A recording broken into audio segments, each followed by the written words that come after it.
Bismillahirrahmanirrahim. Assalamualaikum warahmatullahi wabarakatuh. Alhamdulillahirabbil alamin wa bihi nasta'inu ala umuri dunya waddin. Wassalatu wassalamu ala asyrafil anbiya'i wal mursalin nabiyyina Muhammadin wa ala alihi wa sahbihi ajma'in wa man tabi'ahum bi ihsanin ila yaumiddin. Asyhadu an la ilaha illallah wahdahu la syarika lahu wa asyhadu anna Muhammadan 'abduhu wa rasuluhu amma ba'd. Alhamdulillah, segala puji hanya milik Allah Subhanahu wa taala. Kembali kita dimudahkan oleh Allah Subhanahu wa taala untuk berkumpul di majelis online kita dalam rangka melanjutkan kajian kita, yaitu pembahasan matan nawaqidil Islam. Maka kita meminta kepada Allah Subhanahu wa taala agar menjadikan majelis kita ini majelis yang penuh dengan berkah dan darinya kita bisa ambil ilmu yang bermanfaat. Amin amin ya rabbal alamin. Nah, insya Allah kita akan masuk kepada pembatal yang ketiga, insya Allah. Maka semoga Allah Subhanahu wa taala mudahkan penjelasan dan penyampaiannya. Baik.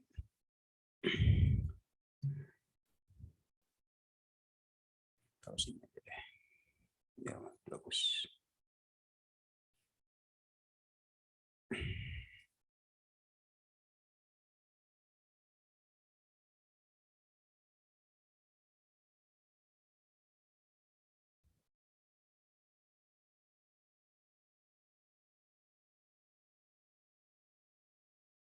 Sebentar ya. Di mana lagi?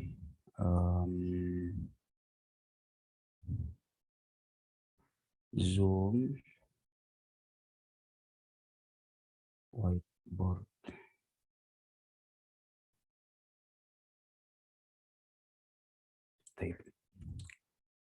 Berkata penulis rahimahullah ta'ala, pembatal yang ketiga, ya kan, kata penulis rahimahullah ta'ala, at-thalithu man lam yukaffiril musyrikin aw syakka fi kufrihim aw sahhaha madhhabahum kafara ijma'a.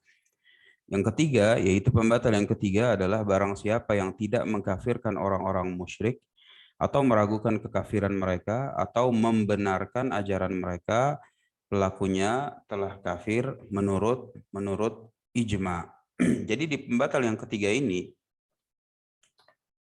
pembatal ketiga, bahwa di sini adalah yang tidak mengkafirkan orang kafir, yang tidak mengkafirkan musyrikin. Malam yukaffiril musyrikin. Barang siapa yang tidak mengkafirkan musyrikin au sahhaha madhhabahum, atau membenarkan ajaran mereka. Ada orangnya?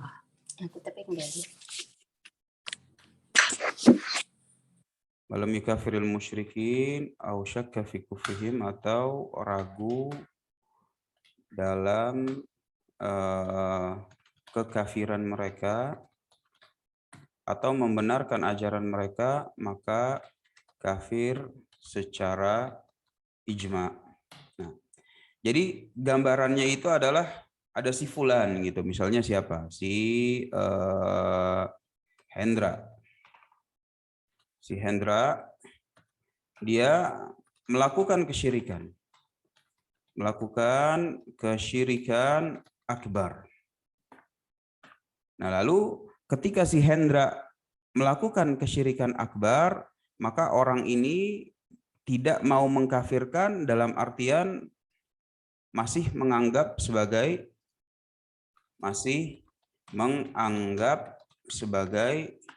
orang Islam. Nah, jadi dari pembatal ketiga ini sebenarnya dia kalau bisa dibilang bertentangannya dari mana sih? Bertentangannya dari mana? Kenapa disebutkan yang seperti ini sebagai pembatal keislaman? Maka tentunya kita telah paham gitu ya, bahwa definisi Islam, dan ini sudah disinggung berkali-kali dan Ana harap mudah-mudahan antum semua juga mungkin dalam definisinya, bahwa definisi Islam itu adalah al-istislamu lillahi bitauhid. Jadi berserah diri. Unsur yang pertama, berserah diri kepada Allah Subhanahu wa taala dengan tauhid. Yang kedua adalah wal inqiyadu lahu bitta'ah, tunduk dan terikat kepada syariat. Dan yang ketiga wal bara'atu minasyirki wa ahlihi. Dan yang ketiga itu adalah berbara'ah dari kesyirikan dan para pelakunya. Jadi ketika pembatal ketiga itu dikaitkan dengan definisinya, pembatal ketiga nih mau kita kaitkan definisinya. Supaya apa? Supaya kita tahu bahwa kenapa pembatal ketiga itu disebut sebagai pembatal gitu ya. Kalau pembatal yang pertama, ya kan, pembatal yang pertama jelas, oh bertentangan dengan tauhid. Harusnya kita berserah diri kepada Allah dengan mentauhidkannya, ini masih memberikan hak-hak khususnya Allah Subhanahu wa taala, yaitu ibadah kepada selain Allah Subhanahu wa taala. Afwan, ini whiteboard Ana terlihat ya? Cuma mau pastiin aja. Terlihat, taib. Barakallahu fiik. Jadi dari pembatal yang pertama kita tahu gitu, oh bertentangan sama definisi Islam karena berserah diri kepada Allah dengan tauhid, dia malah syirik. Nah, pembatal yang ketiga kita cek, berserah diri kepada Allah dengan tauhid, ya nggak ada hubungannya nih. Gitu, mungkin aja dia masih mentauhidkan Allah Subhanahu wa taala, berarti bukan di sini. Tunduk dan terikat kepada syariat. Nah, ini kayaknya enggak deh. Gitu, enggak secara langsung gitu. Nah, tapi yang ketiga, berbaroah dari kesyirikan dan pelakunya, maka kita udah singgung bahwa berbaroah itu gambarannya itu adalah ada lingkaran. Ada lingkaran. Lingkaran, dan lingkarannya ini harus terpisah. Lingkaran ini harus terpisah. Nah, ketika ada orang yang tidak mengkafirkan musyrikin, itu artinya ada di sini kan lingkaran Islam nih. Di sini ada lingkaran Islam. Ini biar dihapus dulu sebentar.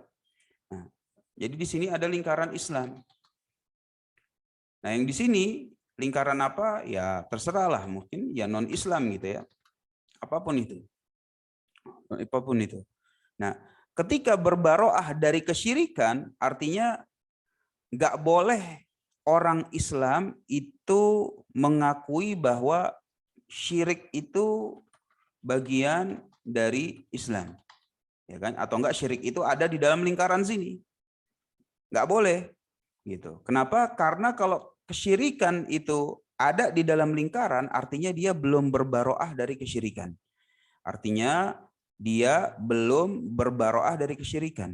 Nah, supaya bisa berbaroah dari kesyirikan gimana? Ya syiriknya ini harus dipindahin ke sini, gitu. Bahwa ajaran syirik itu adalah ajarannya non Islam. Ini berbaroah dari kesyirikan. Kalau berbaroah dari pelakunya sama kadalik.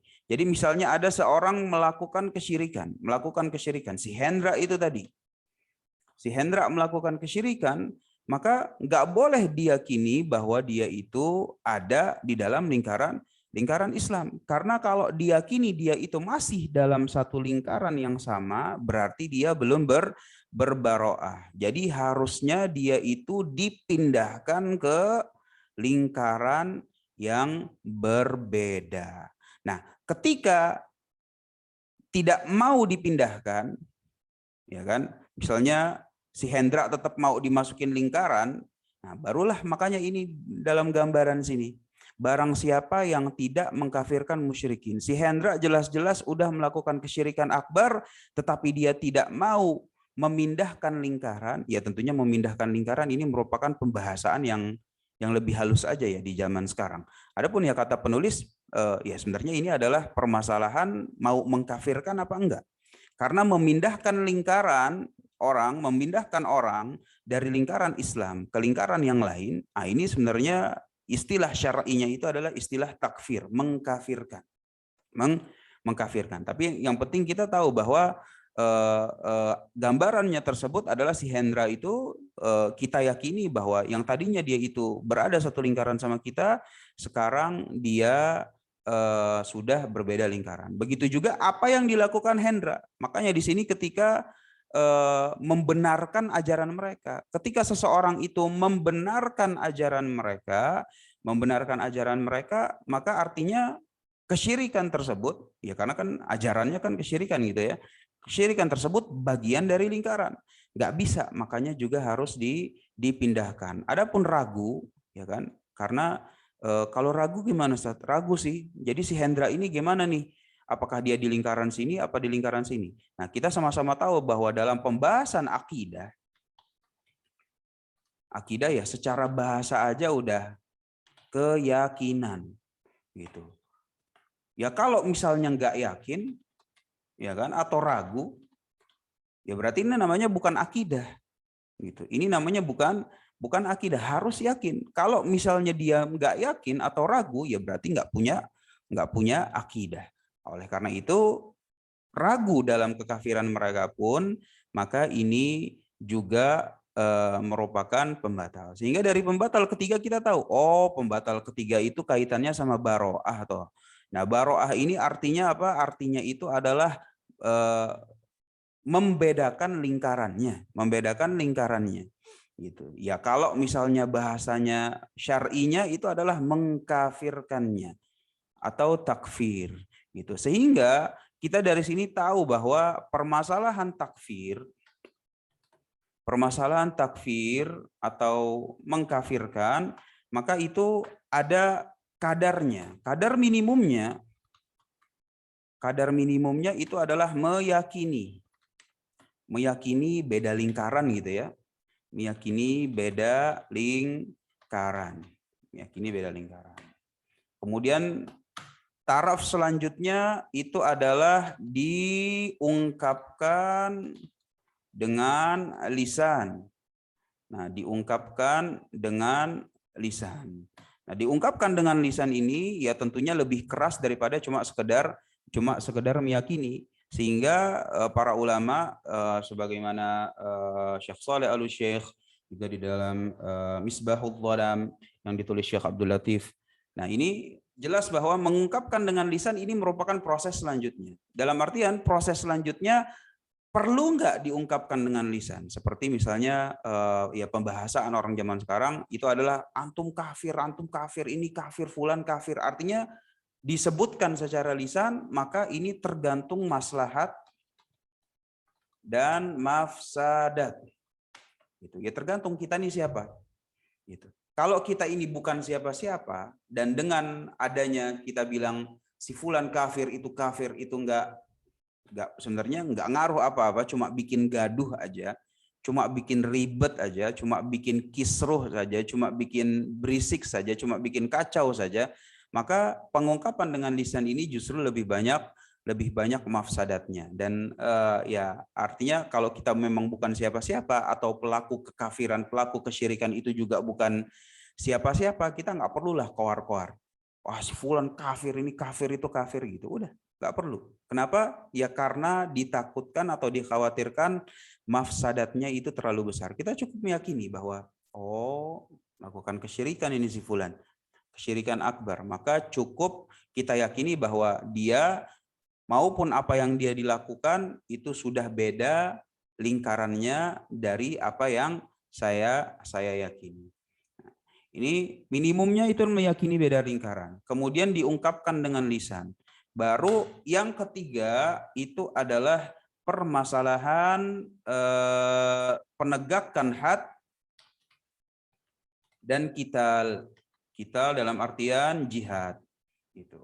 Sehingga ketika seseorang itu melakukan takfir, nah ini merupakan level-levelnya gitu, tingkatan-tingkatannya. Yang minimumnya itu adalah meyakini beda lingkarannya. Beda lingkarannya ini minimum, berarti harus, nggak boleh enggak. Kemudian yang kedua diungkapkan dengan lisan. Kemudian setelah diungkapkan dengan lisan, maka level berikutnya, dan ini level yang paling atas, itu adalah ditegakkan hak kepadanya. Ya kalau misalnya had bagi orang yang murtad itu adalah yustatab wa illa kutil. Artinya diberikan kesempatan untuk bertaubat selama beberapa hari. Kalau dia nggak mau taubat dari apa yang dia lakukan, setelah dijelaskan dan dia juga tetap bilang nggak mau taubat, maka hukumnya itu adalah dibunuh. Atau dibangun jihad atas atas mereka. Nah, sehingga ini merupakan level-levelnya. Level-levelnya. Dan para ulama memang menggunakan unsur ataupun level-level ini dalam satu kata, yaitu takfir. Yaitu takfir. Dalam artian ketika misalnya para ulama bilang, misalnya nih ya, hati-hati dari takfir, hati-hati dari takfir. Gitu. Jadi maksudnya hati-hati dari takfir, takfir itu kan bagian dari agama. Gak mungkin hati-hati dari agama gitu kan. Hati-hati dari takfir, awas takfir. Loh, takfir itu bagian dari agama. Sama aja kayak misalnya kayak orang bilang hati-hati dari sholat. Oh, nggak masuk akal gitu sebenarnya. Kalimat tersebut kalau mau diterjemahkan secara bahasa, hati-hati dari takfir, hati-hati awas takfir. Maksudnya loh, takfir itu bagian dari agama. Bagian dari agama kita. Sehingga nggak boleh secara mutlak kita terjemahkan perkataan para ulama tersebut dengan meyakini bahwa takfir itu jelek. Enggak. Gitu. Takfir itu bagian dari agama, bahkan agama kita nggak sah kecuali dengan melakukan takfir ini. Cuma tingkatan yang mana? Gitu loh. Jadi kita harus mengerti konteksnya. Tingkatan yang mana nih? Adapun tingkatan yang minimum, ya kan, yang minimum meyakini beda lingkarannya. Maksudnya hati-hati dari takfir ya tentunya jangan-jangan orang belum berbuat kekafiran, jangan-jangan orang belum berbuat kesyirikan, tapi antum udah meyakini aja dia beda lingkaran. Nah, ini hati-hati. Gitu. Ini salah, ini keliru. Gitu. Orang nggak buat kesyirikan, kita yakini dia udah beda lingkarannya. Nah, ini nggak boleh. Ataupun kita yakini berdasarkan fanatisme golongan gitu, karena orang bukan golongan ikut pengajian kita gitu, terus kita yakini bahwa wah ini beda lingkaran. Ini juga nggak boleh dan ini harus hati-hati. Jadi ada konteksnya. Ataupun hati-hati dari takfir itu adalah nih yang nomor 2, diungkapkan dengan lisan. Sebagaimana tadi Anda sudah paparkan juga bahwa mengungkapkan dengan lisan kata-kata kafir, terutama pada zaman sekarang, bahkan dari zaman dulu sekalipun, ini merupakan tugas khusus orang. Gitu. Nggak semua orang ketika dia mengungkap koar-koar fulan kafir, ini kafir, itu justru membawa maslahat kepada umat. Gitu. Cuma orang-orang tertentu aja.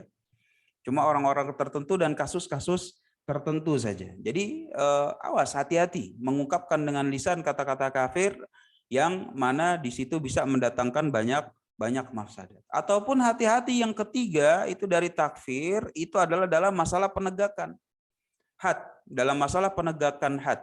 Penegakan had kita bukan siapa-siapa gitu ya. Negaranya juga bukan negara yang berhukum dengan hukum Islam, kemudian kita tiba-tiba menegakkan had Islam sendirian, gitu. Nah, ini mendatangkan mafsadat.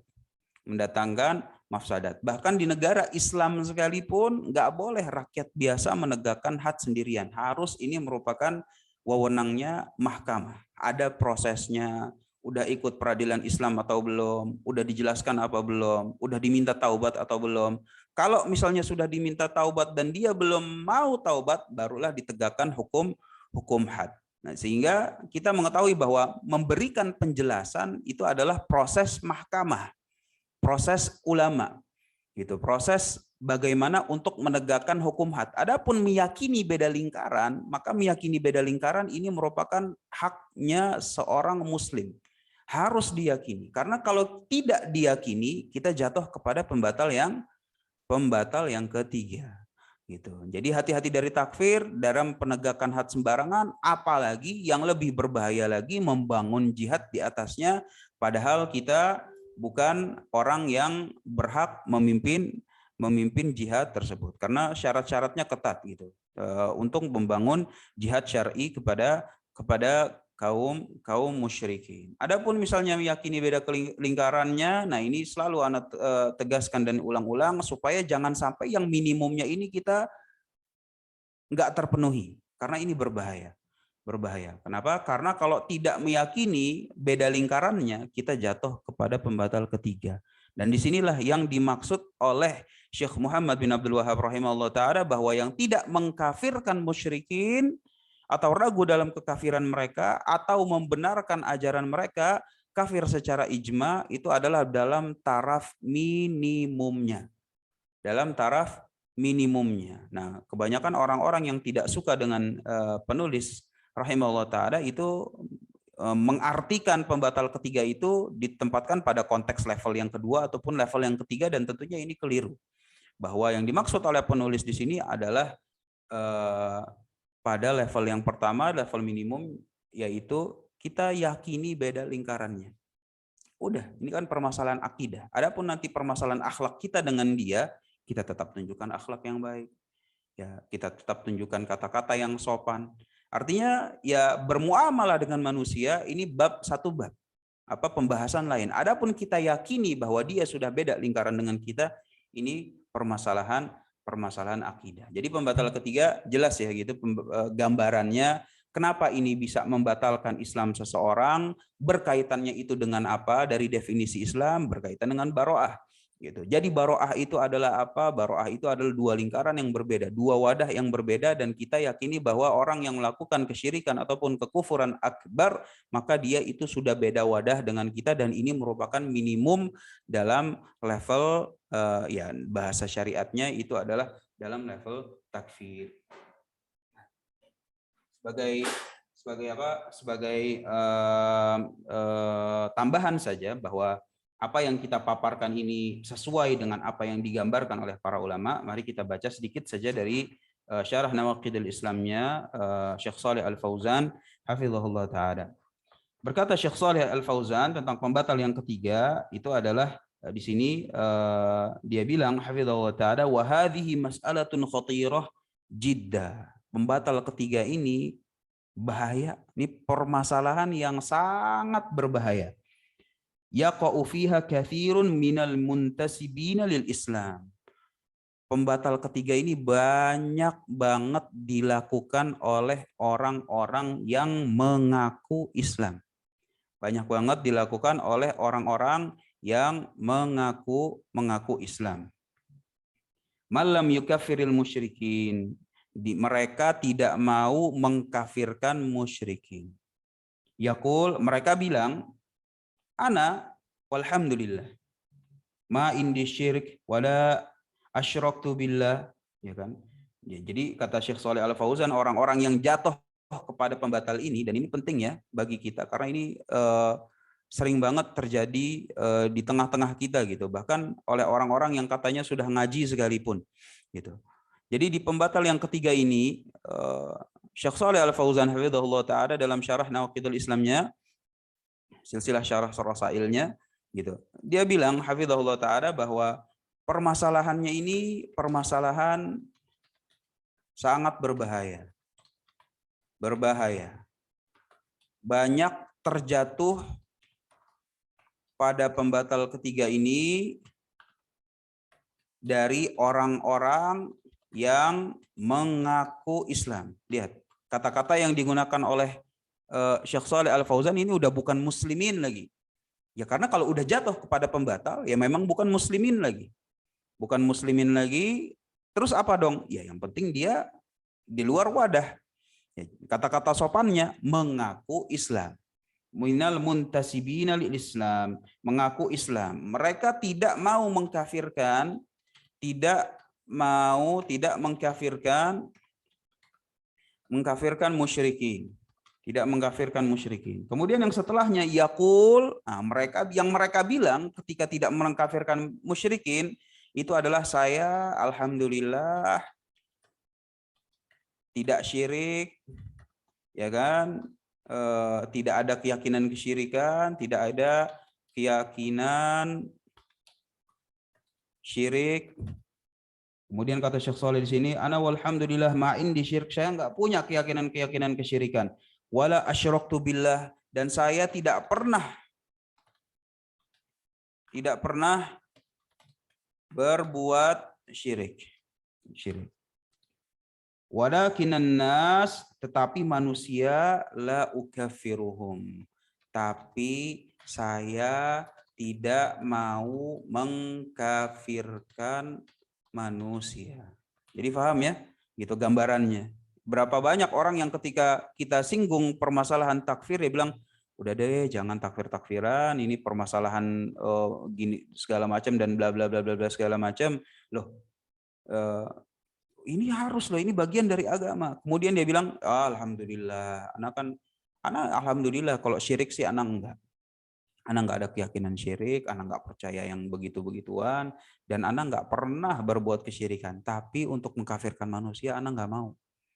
Tapi untuk mengkafirkan manusia, anak nggak mau. Ini persis contohnya yang dipaparkan oleh Syekh Shalih Al Fauzan ini. Nah, kalau kita ketemu kayak begini, ya kan? Kata Syekh Shalih Al Fauzan, apa yang kita katakan kepada dia? Naqulu lahu, katakan kepada dia, anta ma araftad-din. Antum kagak ngerti agama. Antum tidak mengerti agama. Ini persis nih, plek-plekan nih. Kata-kata Syekh Shalih Al Fauzan. Naqulu lahu anta ma araftad din. Antum enggak ngerti agama. Yajibu an tukaffira man kafarahu Allahu wa man asyraka billahi azza wajal wa tatabarra minhu. Antum tidak ngerti agama. Harus wajib antum kafirkan siapa saja yang dikafirkan oleh Allah dan Rasul-Nya. Oleh Allah dan Rasul-Nya, dan berbaroah dari dia. Jadi jelas ya bahwa apa yang diucapkan oleh Syekh Shalih Al Fauzan ini ya insya Allah alhamdulillah sesuai dengan apa yang telah kita paparkan, bahwa ketika orang itu nggak mau mengkafirkan manusia, dia dibilang tidak mengerti agama. Kenapa disebut tidak mengerti agama? Ya karena definisinya saja dia nggak paham. Artinya gambaran dari apa agama yang dia peluk, dia belum mengerti bahwa bagian dari definisi Islam itu dan merupakan bagian pentingnya itu adalah berbaroah dari kesyirikan dan para pelakunya. Dan kita ya wajib gitu mengkafirkan siapa saja yang dikafirkan oleh Allah dan Rasul-Nya. Maksudnya yang dikafirkan oleh Allah dan Rasul-Nya, ya kalau Allah bilang yang berbuat kesyirikan itu adalah kafir, yang berbuat demikian adalah kafir. Barang siapa yang berbuat demikian, ini adalah pindah agamanya.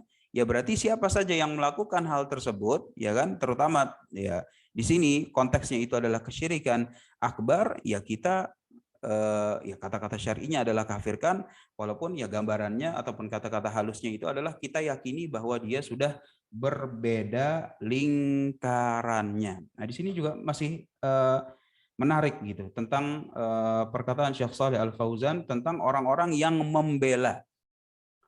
Jadi ketika kita misalnya si Hendra nih kan, si Hendra di sini udah melakukan kesyirikan akbar nih. Udah melakukan kesyirikan akbar, kita sebenarnya nggak koar-koar gitu ya. Kita cuma meyakini bahwa si Hendra ini memang sudah beda lingkaran. Kemudian datanglah orang kepada kita, kemudian dia tanya, menurut antum si Hendra gimana? Ya, antum masih sholat nggak di belakang dia? Ya kalau ditanya ya kita jawab gitu ya. Ya kalau ana sih nggak sholat di belakang dia. Wah antum nih jangan-jangan begini. Dia malah menyalahkan kita dan membela si Hendra. Paham ya gambarannya? Dia nyalahin kita, antum nih takfiri gini segala macam, nggak boleh antum mengkafirkan gitu. Jangan-jangan si Hendra itu berbuat kesyirikan karena jahil. Jadi yang lebih disalahin kita dibandingkan orang yang melakukan kesyirikan. Nah, orang yang kayak begini disinggung juga oleh Syekh Shalih Al Fauzan, bahwa beliau berkata hafizahullah taala tentang permasalahan ini, wahadihi asyad, yaitu tentang permasalahan membenarkan ajaran mereka gitu. Ausahaha madhhabahum. Wahadihi asyad, dan permasalahan ini lebih parah. Artinya ketika seseorang itu membenarkan kesyirikan, ya tentunya lebih parah dibandingkan orang yang cuma sekedar oh kesyirikannya salah sih, cuma ana nggak mau mindahin dia ke lingkaran yang lain. Ya dua-duanya sama-sama pembatal ketiga gitu. Tapi yang membenarkan ajarannya ini tentunya lebih parah lagi. Nah, di sini kata Syekh Shalih Al Fauzan, orang-orang yang biasanya itu membenarkan ajaran mereka, itu mereka bilangnya kayak gimana sih? Mereka bilangnya fil ladzi ya'malunahu nadhar. Orang yang melakukan kesyirikan akbar, ini perlu ditinjau kembali nih. Jangan buru-buru tergantung gitu kan. Hada innama huwa ittikhadu wasail. Itu jangan-jangan bukan kesyirikan, mungkin cuma sekedar tawasul aja. Ya kan, ini membela dari segi definisi gitu. Jadi orang berbuat kesyirikan, dia bilang, ini bukan kesyirikan, ini cuma tawasul. Gitu. Jadi kita jangan bilang ini syirik, ini merupakan sekedar tawasul aja. Padahal syirik akbar gitu, bukan tawasulan lagi. Gitu. Apalagi tawasul syar'i gitu. Tetapi sudah masuk kepada syirik akbar. Nah, ini dalam membela kesyirikannya. Tulis aja biar jelas. Jadi di antara perkataan-perkataan pembelaan, ya kan, membela kesyirikan, perkataan membela kesyirikan. Syirikan ya dia bisa bilang mengganti ya, atau enggak langsung aja kita terjemahin kata-kata Syekh Al Fauzan hafizahullah taala, dia bilang itu bukan syirik. Tapi cuma tawasul, tapi ini tawasul. Tawasul. Nah, ini perkataan yang pertama. Perkataan yang kedua juga dicontohkan gitu oleh Syekh Shalih Al Fauzan hafizahullah, dia bilang au yaqulu haula'i juhal. Haula juhal waqa'u fihi hadzal amr an jahal. Dia bilang, ya ini kan orang-orang jahil, ini kan orang-orang jahil, bodoh tentang agama. Bodoh tentang agama. Mereka melakukan kesyirikan karena jahilnya mereka, karena bodohnya mereka. Gitu. Mereka.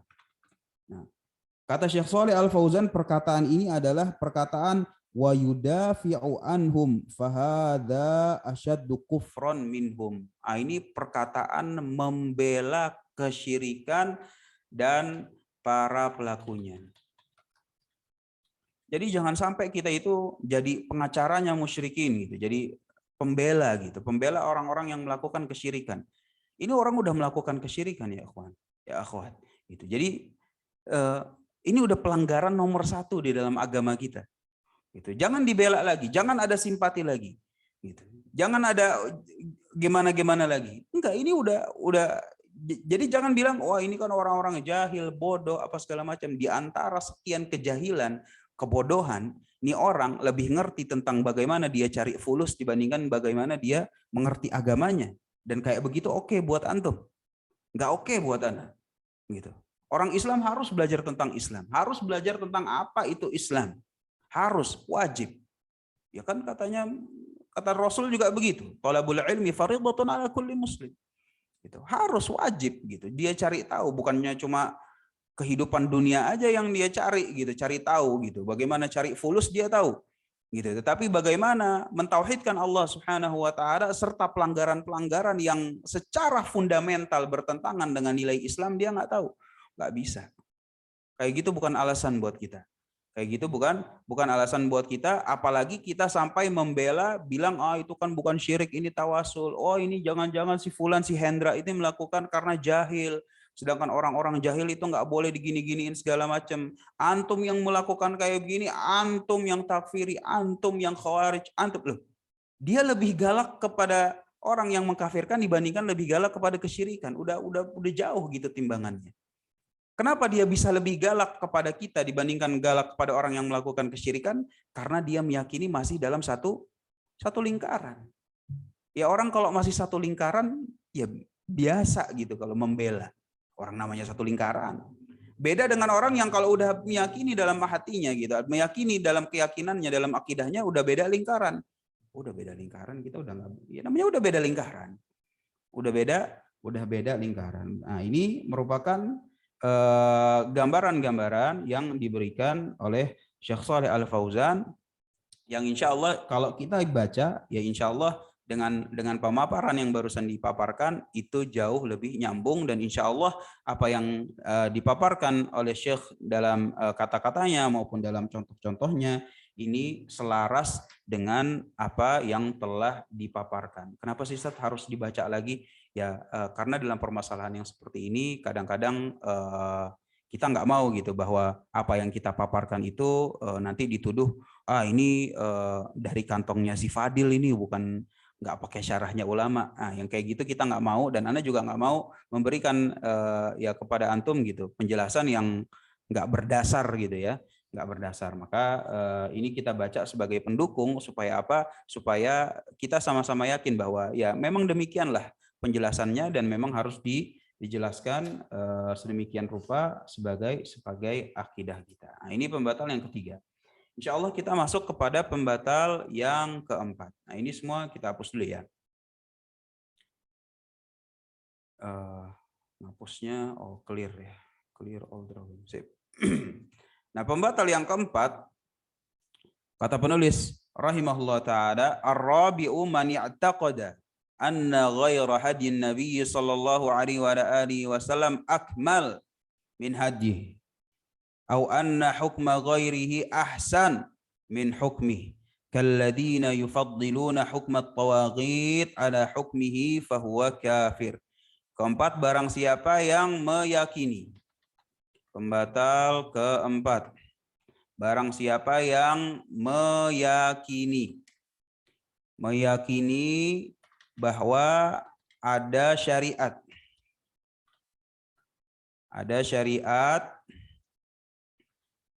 selain syariat Rasul ini lebih sempurna, atau ada hukum yang lebih baik daripada hukum yang diturunkan pada Rasul Shallallahu Alaihi Wasallam, gitu. Ini pembatal yang keempat. Nah, gambarannya, kenapa ini bisa disebut pembatal? Ya, selalu ya kita balikin ke definisi Islam. Islam itu tadi sudah dibahas, nggak apa-apa lah, kita tulis lagi itu. Bahwa Islam itu adalah al-istislamu lillahi bitauhid, berserah diri kepada Allah dengan tauhid. Unsur yang kedua, wal inqiyadu lahu bitta'ah, tunduk dan terikat kepada syariat. Ya kan? Kemudian yang ketiga, berbaroah dari kesyirikan dan para pelakunya. Jadi pembatal keempat kita balikin ke definisi, kita cek satu-satu. Nah ini kira-kira yang berrelevansinya itu secara langsung tuh yang mana ya? Berserah diri kepada Allah dengan tauhid, ya mungkin ada sih konsekuensinya, cuma nggak secara langsung nih. Nggak secara langsung, dan ya namanya kita tauhid ya mungkin ada juga secara langsungnya, cuman nggak begitu jelas, nggak apa-apa. Tapi untuk yang kedua ini, tunduk dan terikat kepada syariat, maka ini berkaitan langsung dengan pembatal yang keempat. Kita kan harus tunduk dan terikat kepada syariat, tapi ternyata syariat yang kita harus tunduk dan terikat di atasnya, ada yang meyakini bahwa ada loh yang lebih sempurna daripada syariat Islam. Ada loh hukum yang lebih baik dibandingkan hukum yang diturunkan kepada Rasul Shallallahu Alaihi Wasallam. Nah, yang seperti ini jelas bertentangan dengan definisi Islam itu sendiri. Jadi relevansinya atau korelasinya itu adalah pembatal yang keempat itu lebih ke sini. Walaupun permasalahan tauhid itu juga ada korelasinya secara langsung, hanya saja kita nggak usah bahas dari sisi situnya lah. Kita bahas dari sisi tunduk dan terikatnya kepada syariat. Nah, apa sih syariat? Syariat secara ya kan, syariat gitu, atau misalnya syariah gitu ya. Syariah Islam atau syariat Islam secara bahasa Orang pentingnya kita memahami gitu definisi Islam atau definisi istilah-istilah agama itu dari konteks bahasanya dulu, itu memberikan pemahaman yang Masya Allah bagus. Nah, secara bahasa ya kata para ahli lughah gitu ada dua gitu. Secara bahasa yang pertama ini adalah sumber air yang diketahui oleh manusia dan manusia berkumpul di situ untuk mengambil airnya. Ya, kalau bahasa Betawinya mungkin sekarang ini ya sumur apa ya? Sumur desa gitu ya, sumur deh gitu. Satu-satunya sumur gitu. Kan? Sumur utama atau apa ya begitu ya. Kalau misalnya di dalam desa gitu, terus ada sebuah sumur atau mata air, sumber air yang seluruh penduduk desa itu kalau mau ngambil air ke situ, mau minum ke situ, mau ngasih minum ontaknya, kambingnya, sapinya, segala macam, dia ambil airnya dari situ. Nah, ini secara bahasa disebut tempat tersebut adalah syariat. Yang kedua, nah ini termasuk yang diungkapkan oleh Ibnu Faris rahimahullah ta'ala, bahwa syariat secara bahasa itu adalah ketika lahan kosong kemudian ditinggikan dan dijadikan jalan. Jadi ada lahan kosong nih, nggak bisa dilewatin, kemudian lahan kosongnya itu secara somehow kita babat, kita tinggikan, kita semen, kemudian dijadikan tempat manusia itu bisa berjalan di atasnya, nah itu namanya syariat. Sehingga dari bahasa ini kita juga tahu bahwa oh kalau syariat itu sebenarnya sumber kehidupan, sumber pengaturan kehidupan kita, gimana supaya bisa terus hidup. Nah, itu syariat. Gitu. Jadi dari bahasa inilah keluarlah pemahaman yang bagus bahwa oh kalau syariat itu memang ya begini. Gitu. Asal katanya itu adalah dari sumber air. Dari sumber air yang di situ kita ambil airnya. Itu dari yang pertama. Adapun ya bisa juga dijadikan adalah sesuatu yang memang ditinggikan dan dijadikan sebagai jalan. Jalan kita lalui. Antum di atas jalannya siapa? Nah, kan sekarang begitu kan? Kata-kata lain dari syariat, antum di atas jalannya siapa? Oh, saya di atas jalannya Rasul, Pak, insya Allah. Di atas jalannya Muhammad sallallahu alaihi wasallam. Nah, gitu. Karena memang syariat atau syariah secara bahasa ini dari dua gitu, dari tempat apa secara definisinya. Ya, adapun secara istilah ya kita udah sama-sama tahu bahwa syariat Islam itu adalah segala sesuatu hukum-hukum maupun batasan-batasan yang telah ditetapkan oleh Allah Subhanahu wa taala dan Rasul-Nya. Dan batasan-batasan tersebut itu merupakan sumber bagi kita, merupakan jalannya kita. Merupakan sumber ataupun jalannya kita. Nah, dalam pembatal yang keempat ini, jadi penulis bilang bahwa ada syariat yang lebih sempurna. Ya, jadi misalnya gambarannya itu adalah ada orang, ya kan, ini sumur Islam. Ini sumur Islam nih, ya kan, syariat Islam gitu. Syariat Islam. Kemudian dia bilang, jangan salah kamu. Ada loh syariat selain dari syariat Islam, hukum ketetapan dari apa yang telah ditetapkan oleh Islam. Nih, ini sumurnya nih, sumur apapun lah ini. Apapun lah. Silahkan nama dengan nama apapun. Gitu. Yang penting ini kita yakini bahwa ini merupakan sumur non-Islam. Sumber non-Islam. Gitu. Jadi di pembatal keempat ini orang bilang, sumur yang ini lebih baik daripada sumur yang itu. Gitu loh. Yang harusnya orang-orang itu jalannya ke sini, kan syariat gitu ya. tempat orang berkumpul di situ untuk mengambil airnya. Airnya diambil sebagai sumber kehidupan mereka. Sebagai sumber kehidupan mereka. Tiba-tiba dia bilang, sumur yang ini lebih bagus. Antum jangan ke situ, sini aja deh. Gitu. Ke sini aja. Gitu. Ataupun mau dari definisi kedua gitu, ada jalan, ini jalan Islam yang udah dibuat gitu ya, dan ditinggikan. Dan orang-orang udah pada lewat jalan tersebut, ada orang bilang, jangan jalan yang situ, jalan yang ini lebih bagus. Jalan yang ini lebih bagus. Gitu. Sehingga dari sini kita mengetahui bahwa pembatal yang keempat itu jelas bertentangannya dengan definisi Islam bahwa orang tersebut nggak boleh gitu membandingkan sumur yang telah, ya tentunya dalam tanda kutip gitu, syariat Islam dengan syariat selain Islam. Nah, kemudian di sini kata penulis rahimahullah ta'ala, kalladzina yufaddiluna hukmat tawaghit ala hukmihi. Gitu, seperti orang-orang yang lebih memilih hukum tawaghit, hukum tawaghut dibandingkan hukum Islam. Nah, kenapa sih kata-katanya itu hukum tawaghut gitu ya?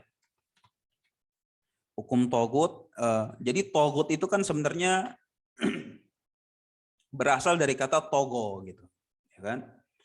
Togo itu adalah melampaui batas. Melampaui batas. Gitu. Togo itu artinya melampaui batas. Nah, kalau misalnya batasannya itu ya wajar-wajar aja gitu. Misalnya orang gajinya atau enggak orang yang korupsi gitu ya. Orang yang korupsi misalnya berapa 100 juta gitu. Itu melampaui batas. Hanya saja di dalam syariat Islam melampaui batas yang disebut togut, nah itu biasanya dimutlakan ketika orang itu bersinggungan, ya kan, bersinggungan dengan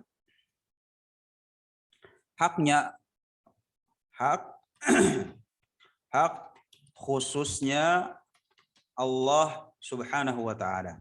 Nah, ketika hak khususnya Allah Subhanahu wa ta'ala dilampaui, biasanya itu kata-kata togut itu sebagai kata-kata yang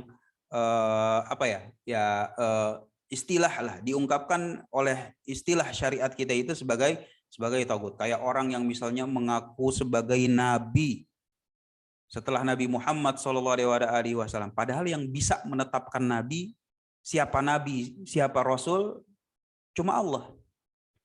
Apalagi Allah udah bilang bahwa Nabi Muhammad SAW itu nabi terakhir. Ternyata udah dibilang kayak begitu sama Allah Subhanahu wa ta'ala, dia ngelampauin batas. Dia loncatin, dia bilang, wah saya juga nabi. Nah, yang seperti ini melampaui batas hak khususnya Allah Subhanahu wa ta'ala, biasanya orang tersebut dibilang taghut. Begitu juga orang yang melakukan kesyirikan. Nah, begitu juga hukum gitu. Karena orang yang mampu menetapkan hukum, ya hukum di sini adalah tentunya syariat gitu ya. Ya kan? Ini cuma Allah Subhanahu wa ta'ala. Cuma Allah Subhanahu wa ta'ala. Gitu. Ya tentunya ini hukum ini adalah hukum yang mengikat manusia gitu ya, bukan cuma sekedar peraturan perusahaan, bukan. Peraturan perusahaan nggak masuk di sini. Gitu, peraturan dalam rumah gitu, kita sebagai kepala keluarga gitu, terus kita tulis peraturan di dalam rumah nggak boleh nonton TV lebih dari 2 jam gitu. Nah, itu nggak masuk konteks di sini gitu. Tetapi konteks di sini ini adalah peraturan yang diharuskan kepada manusia, yang kalau misalnya dia melaksanakan peraturan tersebut, ya berarti dia telah menjalankan peraturan. Kalau salah akan ada akibatnya.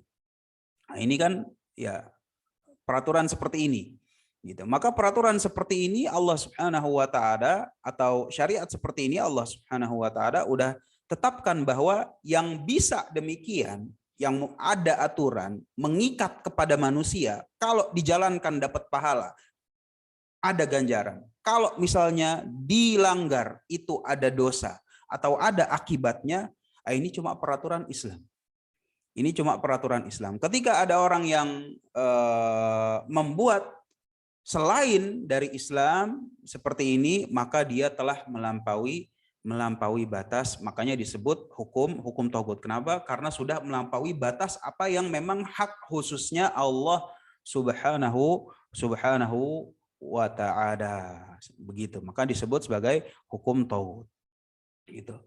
Nah, jadi itu merupakan gambarannya, dan pembatal keempat ini jelas ya bahwa ada sumur Islam gitu, kemudian dijadikanlah sumur yang lain sebagai non-Islam, dan ini merupakan pembatal yang keempat, jelas korelasinya dengan definisi tunduk dan terikat kepada syariat. Nah, walaupun nanti dalam pembahasannya bagi antum semua yang nanti ingin memperluas gitu ya, memperluas pembahasan terkait tentang berhukum dengan syariat selain syariat Islam, ya di sini sebagai gambaran aja ada beberapa permasalahan.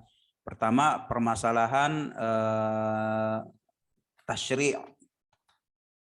Nah, tasyri' ini ya kan, ini permasalahan membuat sumur baru. Ini ada pembahasannya. Ada permasalahan tabdil. Tabdil itu adalah sumur yang ada, sumur Islam dirombak habis jadi di sumur non Islam. Ini namanya tabdil. Ada yang namanya tahkim. Tahkim ini sumurnya udah ada. Sumurnya sudah ada, ya kan? Kemudian tahkim itu dia bilang pakai sumur yang ini saja, atau enggak yang valid cuma sumur yang ini. Yang valid cuma sumur yang ini. Ini yang dipakai. Ada tahkim dan ada tahakum. Ada tahakum. Tahakum ini ya sumurnya sih ada. Sumurnya ada. Tetapi dalam beberapa kondisi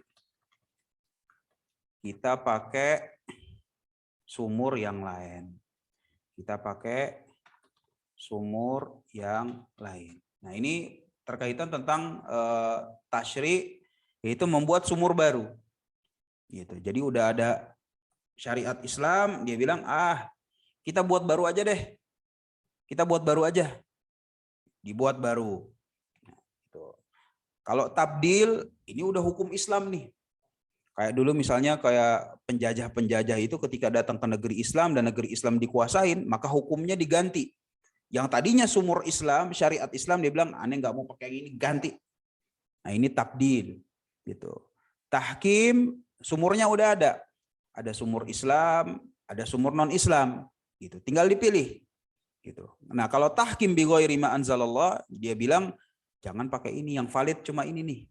Jangan pakai yang Islam, yang valid yang ini. Ini namanya tahkim bi ghairi ma anzalallah. Gitu. Tahkim dengan selain hukum Allah Subhanahu wa taala. Sumur Islam ada, sumur yang non-Islam juga ada. Kemudian dia bilang, udah pakai aja nih. Yang pakai yang ini yang valid, bukan yang Islam. Gitu. Tahakum misalnya hukumnya udah hukum Islam. Dan dia bilang, emang ini sumur aneh nih. Gitu. Cuman dalam beberapa kondisi dia bilang, untuk kondisi ini kita jangan pakai hukum Islam deh.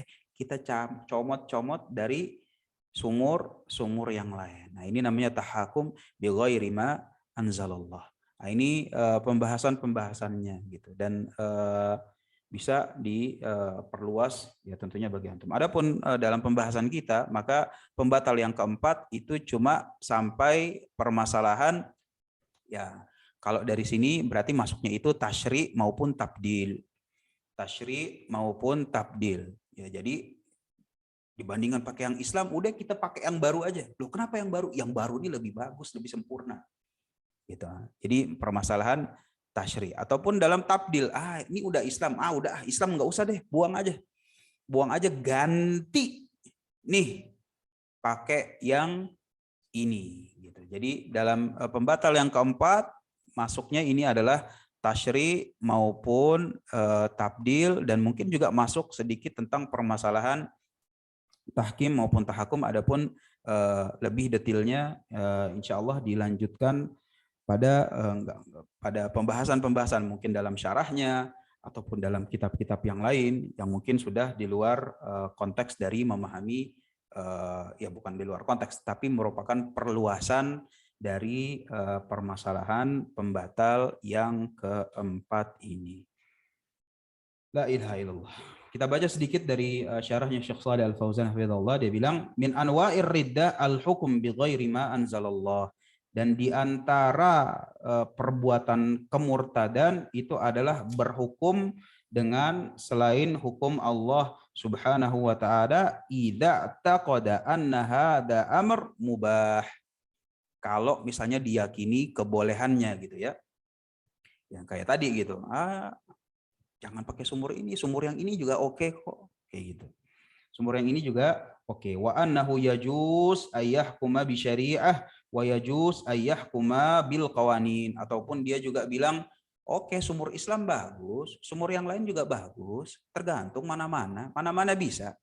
Ya kan, kalau permasalahan waris, permasalahan cerai, permasalahan kawin, nah ini hukum Islam bagus gitu. Tapi kalau misalnya permasalahan kriminal, permasalahan korupsi, permasalahan bagaimana menegakkan keadilan, nah ini kita pakai yang ini gitu. Nah, ini yang disebutkan oleh Syekh Hafizahullah Ta'ala, annahu yajuz ayyahkuma bi syariah, boleh pakai hukum Islam, syariat Islam, wa yajuz ayyahkuma bil qawanin, tapi pakai yang lain, hukum-hukum buatan juga oke. Juga oke. Artinya sedikit saja dari pemaparan Syekh Shalih Al Fauzan di sini memang sesuai dengan apa yang barusan kita paparkan. Nah, ini insya Allah yang bisa disampaikan pada pembatal yang keempat. Pembatal yang keempat, hada wallahu a'lam bishawab. Sudah 6:30. Mungkin jika ada yang ingin ditanyakan, silahkan tafadhol. Ada satu atau dua, ya tafadhol. Untuk pembatal keempat ini, bagaimana dengan ahlul bid'ah, Ustaz? Apakah masuk? Ahlul bid'ah maksudnya? Apakah termasuk ke pembatal keempat, Ustaz? Karena? Ya mereka itu kan menambah-nambah gitu. Dan sepertinya meyakini juga bahwa yang mereka lakukan itu lebih baik gitu. Oh gitu, taib. Ya. Jadi permasalahan bid'ahnya gitu ya? Iya. Taib. Jadi bagus nih, Masya Allah. Berkaitan dengan konsep, ya udah ada sumur gitu ya. Hanya saja kalau ahlul bid'ah itu bukan ngebuat sumur baru gitu. Sumur yang udah ada dia tambah gitu. Tetapi dia tetap sumur di situ gitu. Jadi bukan sumur baru. Nah, sehingga permasalahannya itu nggak bisa disamakan dengan pembuatan sumur baru gitu. Jadi apapun bid'ah yang mereka lakukan sebenarnya itu adalah memodifikasi sumur yang udah ada. Memodifikasi sumur yang sudah ada, tapi bukan buat baru gitu. Berbeda dengan orang yang bilang, aneh nggak mau sumur yang itu, maunya sumur yang ini. Sehingga berbeda levelnya. Oleh karena itu ya ahlul bid'ah nggak bisa langsung dimutlakan sebagai masuk kepada pembatal yang keempat. Barakallahu fiik. Syukran jazakallahu khair. Ustaz. Ustaz, kalau orang yang tidak mau meyakini kekafiran orang kafir, apakah kita harus meyakini kekafirannya juga atau gimana statusnya, Ustaz? Kemudian pertanyaan yang kedua, ini berarti kalau yang sudah teriak-teriak hukum belanda harga mati, berarti kita harus meyakini kekafirannya kah? Atau gimana? Jadi pertama tentang orang yang nggak mau mengkafirkan orang kafir, apa kita juga langsung meyakini kekafirannya? Secara asal iya, gitu. Secara asal iya. Kayak contoh misalnya ada orang gitu ya. Ada orang siapa? Kita sebut nama, misalnya ada si Indra. Si Indra ini nggak mau meyakini apa ya? Yang jelas itu misalnya nggak mau meyakini kalau Bob Marley itu bukan Muslim. Antum tahu Bob Marley ya? Tahu ya, insya Allah ya. Atau enggak meyakini Paus Paulus itu bukan Muslim. Yang kayak gini si Indra kita yakini bahwa dia beda lingkaran dari kita. Kenapa? Karena jelasnya. Masalah Paus Paulus bukan Islam, ya jelas lah. Apalagi yang kurang jelas dari si Paus Paulus bahwa ini dia itu bukan Islam, gitu. Ataupun dari siapa gitu. Misalnya Bob Marley gitu. Bob Marley ini bukan Islam. Gitu. Agamanya dia, wallah alam, ana juga nggak tahu, nggak pernah baca biografinya dan nggak terlalu peduli gitu. Tapi yang ana tahu, ana yakini bahwa dia bukan Islam. Itu adapun karena saking jelasnya gitu, sehingga orang yang tidak mau meyakini hal tersebut, ya kita yakini juga bahwa mereka ada di luar apa namanya lingkaran. Gitu. Berbeda dengan permasalahan-permasalahan yang memang di situ mukhtalafun fi gitu. Misalnya permasalahan meninggalkan sholat, ya kan? Misalnya ada si jaka nih sholatnya bolong-bolong, kadang sholat kadang kagak gitu. Jaka sholatnya borong-borong gitu. Menurut pendapat ulama bahwa sholatnya bolong-bolong ini keluar dari Islam. Menurut pendapat yang lain, ya selama dia tidak meyakini bahwa sholat itu boleh ditinggalkan, berarti masih Muslim, cuma dosa besar.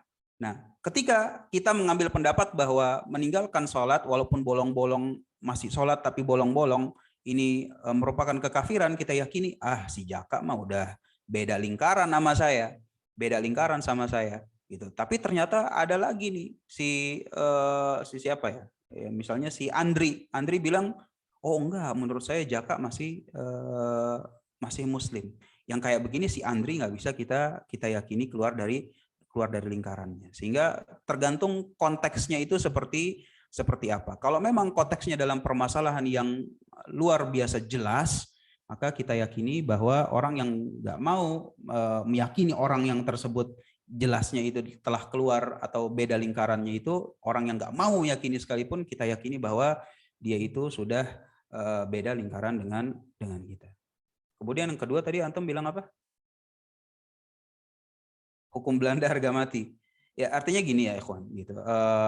Ada terkadang kata-kata ataupun penjelasan yang nggak perlu kita sampai sebut namanya gitu ya, nggak perlu kita sampai sebut namanya karena ya mafsadat gitu. Artinya nggak semua gitu yang kita ucapkan atau kita paparkan itu harus secara terang benderang gamblang gitu, biar dikira berani apa segala macam, enggak gitu. Tapi kita sebagai thalib, sebagai santri, kita kuasai definisi. Yang artinya kalau memang kita udah kuasai definisi, kita kuasai gambarannya, maka mau dirubah-rubah namanya, mau dirubah-rubah lokasinya, mau dirubah-rubah waktu dan tempatnya, kita nggak masalah. Silahkan namakan dengan nama apapun. Silahkan lokasinya dimanapun. Kalau memang gambarannya itu berbeda, maka kita sudah memiliki pegangan. Barakallahu fiik. Allahu a'lam. Mungkin bisa satu lagi Ustaz. Tafadhol gitu. Ini dari chat masih ada 2 soalnya. Tafadhol. Afwan Ustaz. Kemarin ada salah satu teman kami di lokasi kerja itu non muslim lah bisa dikatakan Ustaz. Orang kafir. Jadi dia itu setelah 1,5 tahun kerja, akhirnya dia resign dan pindah ke tempat yang baru. Nah, yang ingin Anda tanyakan, apakah kita seorang muslim ini harus mendoakan seperti contoh Ustaz, semoga sukses di tempat baru atau semoga diberikan kemudahan. Apakah itu diperbolehkan Ustaz? Syukran. Yang seperti ini dalam artian kita bermuamalah dengan manusia, ada kata-kata yang memang di situ ambigu gitu ya. Artinya ketika kita bilang semoga yang terbaik ya. Ya, ini kan kata-kata ambigu gitu. Terbaik dalam apa nih? Ya kan, dalam tempat kerja atau dalam permasalahan hidayah, ya kan, atau dalam kebaikan dari jalan yang telah dipilih selain Islam. Nah, yang kayak begini kita kasih aja doa all the best ya.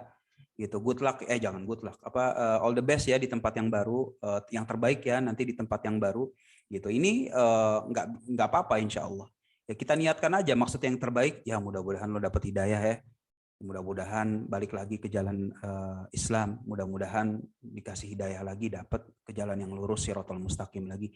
Nah, yang kayak gini kita ungkapkan dengan yang seperti itu karena kita itu hidup bermasyarakat ya. Yang namanya hidup bermasyarakat, keyakinan kita terkadang nggak bisa langsung kita terjemahkan dengan perbuatan kita. Kayak tadi permasalahan takfir yang diucapkan dengan lisan, gitu. Sehingga yang kayak begini kita bukan siapa-siapa, kita lah cobalah bermuamalah yang main manis gitu ya, main cantik gitu dengan kata-kata yang memang masih bisa diperkenankan hukumnya dimubah gitu secara syariat. Maka yang seperti ini ya kita coba aja, maka nggak masalah gitu. Kita ucapkan all the best ya nanti di tempat yang baru, yang terbaik ya. Ya semoga lebih baik ya. Yang kayak begini kepada teman kantor kita nggak masalah insya Allah. Dan ini bukan berarti kita mendoakan dia dalam akidahnya yang baru, enggak. Kita justru yang kita maksudkan dengan kata-kata yang terbaik itu adalah ya supaya mendapatkan hidayah. Sama kayak misalnya orang yang lagi sakit gitu, walaupun beda agama kita ucapkan bro get well soon ya, ya kan? Ya seperti ini nggak ada masalah gitu. Maka karena memang banyak gitu arti dan yang bisa terkait dalam kata-kata tersebut, dan tentunya yang paling utama kita inginkan itu adalah dari perspektif agamanya. Allah a'lam bishawab. Nah, ini kita baca dulu, ada 2 pertanyaan di chat. Apakah termasuk juga dengan pendapat kita meyakini hukum Islam yang terbaik tapi melihat kondisi masyarakatnya belum siap? Apakah itu termasuk siasah atau jatuh ke dalam pembatal keislaman?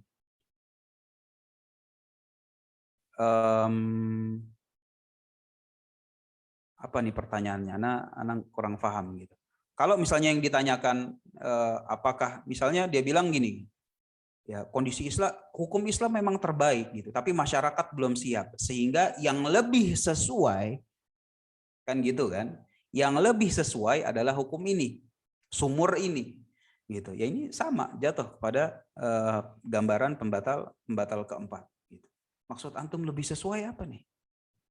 Itu kan cuma kata-kata aja. Sebenarnya kata-kata lebih sesuai itu adalah lebih baik, lebih baik. Cuma ya, karena dia nggak mau mengungkapkan dengan kata-kata tersebut, artinya orang Islam maupun orang yang non Islam itu punya kata-kata yang kata-kata mainan mereka gitu. Kata-kata mainan mereka gitu. Dalam Islam kita juga coba dengan ya get well soon ya, all the best ya, dan segala macam. Ini kan kata-kata yang sopan gitu. Dari mereka pun juga ketika mereka mau sopan itu juga bilang gitu. Ya mohon maaf tapi kan ini masyarakat belum siap. Mungkin yang ini dulu. Maksud antum? Ya kan? Maksud antum ini lebih baik, lebih sesuai gitu. Ya kalau dia bilang iya ini lebih sesuai, pembatal keempat. Baik, pertanyaan selanjutnya, Afwan izin bertanya dalam kondisi kita dalam menghadapi perkara yang samar pada pembatal ketiga. Jadi pembatal ketiga, sebagaimana tadi sudah disebutkan tentang salah satu contohnya, ya, jadi dia berlaku itu hanya pada permasalahan-permasalahan yang luar biasa jelas. Adapun dalam permasalahan yang mukhtalafun fi, yang di situ masih ada perbedaan pendapat antar ulama, walaupun jelas tapi masih berbeda pendapat, ya kayak misalnya orang yang meninggalkan sholat sekali atau 2 kali, apakah dia keluar dari Islam, sholatnya bolong-bolong, keluar dari Islam, walaupun ini permasalahan sebenarnya jelas, permasalahannya jelas, tapi karena di situ ada perbedaan pendapat, maka nggak bisa ditetapkan pada pembatal yang ketiga. Nah, jadi yang jelas aja ada konteks-konteks yang pembatal ketiga itu nggak bisa diaplikasikan di situ, apalagi dalam perkara yang samar. Itu dalam perkara yang samar, misalnya, misalnya nih ya, misalnya orang bilang diskon GoPay itu riba, diskon GoPay itu riba gitu ya. Ternyata ada orang yang lain bilang diskon GoPay boleh, diskon GoPay boleh. Maka yang membolehkan ini kita nggak bisa bilang dia telah menghalalkan riba. Karena telah menghalalkan riba berarti dia telah menghalalkan syariat syariat riba begitu. Dan menghalalkan riba ini adalah permasalahan yang ini, dan kalau sudah menghalalkan riba berarti dia beda lingkaran. Barang siapa yang tidak mau ini nggak bisa. Gitu. Jadi perkara yang samar gitu, perkara yang memang masih diperselisihkan secara muktabar oleh para ulama, ini pembatal ketiga ini nggak masuk aplikasinya. Aplikasi dalam pembatal ketiga itu adalah permasalahan yang terang benderang di dalam agama Allah Subhanahu wa taala, permasalahan kesyirikan akbar yang terang, permasalahan penistaan Rasul, penistaan Al-Qur'an, ini terang benderang, berbeda dengan kasus-kasus yang baru saja Anda sebutkan contoh-contohnya. Allah alam bishawab. Afwan Ustadz, Ana izin bertanya, kalau teman kita bilang gini, ngeri banget sama Salafi Wahabi, suka mengkafirkan. Jawaban yang tepat seperti apa Ustadz? Ana sering balas kayak gini, ya kalau emang dia kafir seperti non-muslim, ya itu kafir, apa sudah tepat? Iya, alhamdulillah. Ya kita jawab aja gitu. Antum suka mengkafirkan, ya kita tanya, antum dengar Ana mengkafirkan dari mana? Ya kan? Tanya aja, antum dengar Ana mengkafirkan dari mana? Gitu. Pernah Ana posting di Instagram Ana bahwa si fulan kafir, si Alan kafir, si ini kafir. Pernah Ana buat listnya, pernah Ana koar-koar gitu. Makanya ini kita harus hati-hati gitu dalam koar-koar. Nanti kalau misalnya dia nggak bisa jawab, udah selesai. Gitu. Tapi kalau misalnya dia menanyakan permasalahan akidah, ya kita jawab. Ya kalau memang bukan non-muslim, bukan non-Islam, ya kenapa harus dipaksakan jadi diyakini keislamannya? Gitu. Dan ini permasalahan akidah gitu, ini permasalahan dalam hati gitu. Ana udah mencoba untuk tidak mengungkapkan, antum malah buat fitnah di sini. Ya nggak baik lah kayak gitu. Ini kan bukan akhlak yang bagus ya. Kita diskusi, namanya temen gitu kan. Ya diskusi aja, lu jangan gitu dong bro. Masa nuduh gue enggak gitu. Lu udah pernah lihat belum kalau gue bilang koar-koar di Instagram fulan kafir. Nggak pernah kan gue gitu. Gitu. Tetangga gue yang sebelah tuh apa agamanya?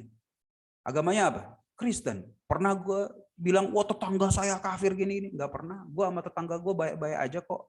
Kok lo tiba-tiba nuduh gue yang kayak begini? Nggak bagus lah bro. Ini kita kan temen. Lo nuduh-nuduh gue yang kayak begitu nggak bagus. Nah yang kayak begini ya namanya temen. Kita diskusi aja secara baik dan sopan. Baik. Ustaz. Nah, tafadhol.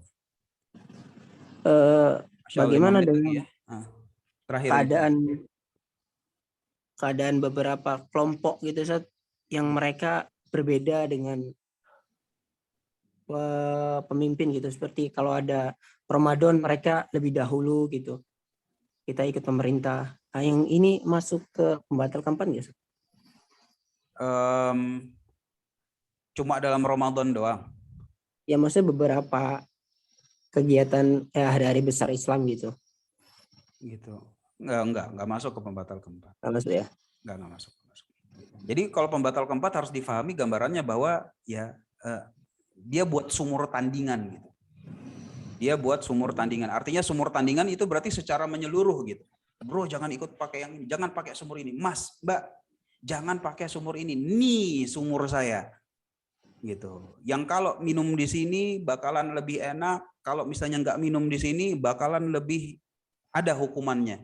Nah, yang kayak begini ini masuk kepada pembatal keempat dan gambaran-gambarannya. Insya Allah kita cukupkan ya. Dan nanti misalnya kalau masih ada pertanyaan-pertanyaan yang terkait tentang materi, insya Allah nanti bisa diajukan via WhatsApp dan akan dijawab sesuai apa yang dimudahkan oleh Allah Subhanahu wa taala. Hada wallahu a'lam bishawab wa sallallahu ala nabiyyina Muhammadin wa ala alihi wa sahbihi wasallam wa akhiru da'wana alhamdulillahirabbil alamin. Wassalamualaikum warahmatullahi wabarakatuh.